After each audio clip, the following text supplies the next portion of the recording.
বিশ্ববীর চিলারায়ের জন্মদিন পালন। বিশ্ববীর চিলারায়ের ৫১৫তম জন্মদিন পালন করলেন যথাযথ মর্যাদার সহিত ময়নাগুড়ি ব্লকের পানবাড়ি সাতভিন্ডি যদুসূদন রায়ের উদ্যোগে।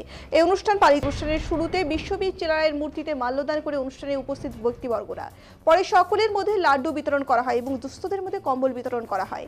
এই অনুষ্ঠানে উপস্থিত ছিলেন কেএসও সেন্ট্রাল সভাপতি অপু বর্মন, কেএলও লিঙ্কম্যান, নারী মঞ্চের সমন্বয় কমিটির সভানেত্রী জ্যোৎস্না রায়, ওয়েলফেয়ার অ্যাসোসিয়েশনের জেলা সভাপতি ধীরেন রায়, রাজবংশী, কামতাপুরী লেখক নির্মল কুমার রায় এবং স্থানীয় পঞ্চায়েত সদস্য সুভাষ রায় সহ আরো অনেকে।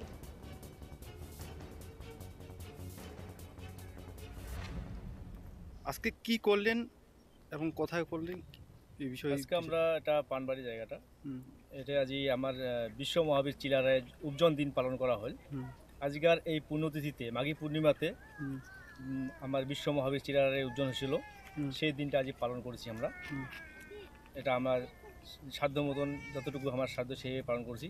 আগামী দিনে যাতে আরও ধুমধাম করে বড় করে উৎসব করিয়া পালন করিতে পারি সেই চেষ্টা আমরা রাখেছি।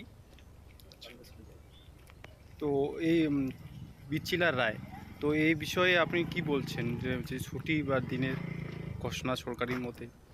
দেখেন, বীর চিলারায় শুধু আমার উত্তরবঙ্গ কিংবা আমার ভারতবর্ষের মধ্যে বীর নয়, ইন্দ্রা একজন সারা বিশ্বের দরবারে একজন প্রতিষ্ঠিত মানুষ, সারা বিশ্বের একজন যোদ্ধা বীর, যা ফ্রান্সের ঐতিহাসিক একজন বিখ্যাত ঐতিহাসিক কিংবা বিশ্বের শ্রেষ্ঠ বীরের মর্যাদা দিছে, মানে শ্রেষ্ঠ বীর হিসেবে আখ্যা দিছে।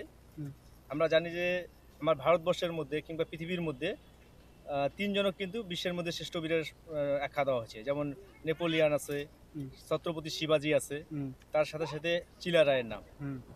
তো এই তিনজনের মধ্যেও কিন্তু সর্বশ্রেষ্ঠ হিসাবে চিলারায়ও কিন্তু মর্যাদা দেওয়া হচ্ছে।